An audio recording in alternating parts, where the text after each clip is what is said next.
Mudanças em tributos e PEC do Pacto Federativo desafiam novos prefeitos. Como conta agora Nani Cox.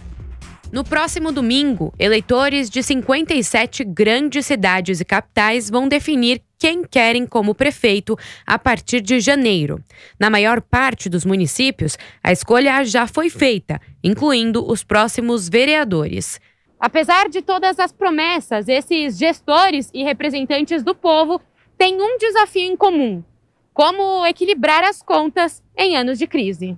Um estudo da Federação das Indústrias do Rio de Janeiro, anterior à pandemia, descobriu que 35% dos municípios passam por desequilíbrio fiscal e não conseguem nem pagar as despesas administrativas. A receita de uma cidade é baseada principalmente no IPTU, no Imposto sobre Serviços e no Imposto sobre a Transmissão de Bens Imóveis. François Brimaker, economista do Observatório de Informações Municipais, explica que o montante que vem desses 3 tributos não dá conta das despesas das cidades pequenas. Eles têm uma atividade que é muito mais ligada, às vezes, ao meio rural do que ao meio urbano. E os impostos municipais são impostos urbanos, não tem muito do que arrecadar. E, além do mais, a sua população é uma população, digamos, de modo geral, mais pobre.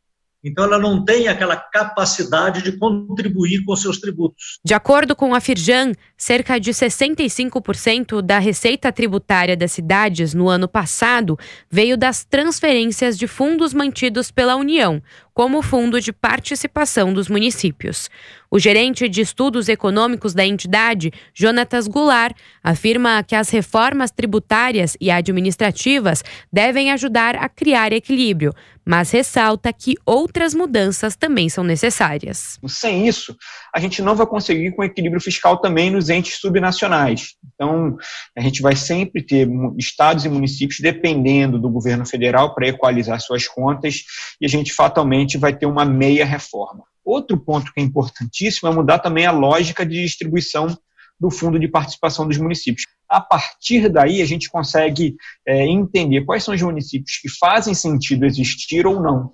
E aí a gente consegue pensar, talvez, numa possibilidade de fusão de municípios, de consórcio de municípios. Para o economista François Brimaker, o fim do ISS previsto na reforma tributária tende a prejudicar as cidades, que têm no tributo a maior fonte de arrecadação tributária. Em função do Fundo de Participação dos Municípios, esses municípios com menos de 5 mil habitantes têm uma receita per capita muito mais alta do que os municípios maiores. Então, no momento em que eles passarem a ser incorporados a outro município, a receita per capita que eles têm vai baixar. Baixando, eles não vão ter serviços sendo ofertados para eles. O que vão fazer? Vão migrar.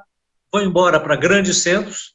Quer dizer, então, acaba sendo um tiro no pé. François também lembra que muitos gastos que deveriam ser de competência do Estado ou Federação, como transporte de alunos da rede estadual, são colocados sobre os municípios, sobrecarregando ainda mais as despesas.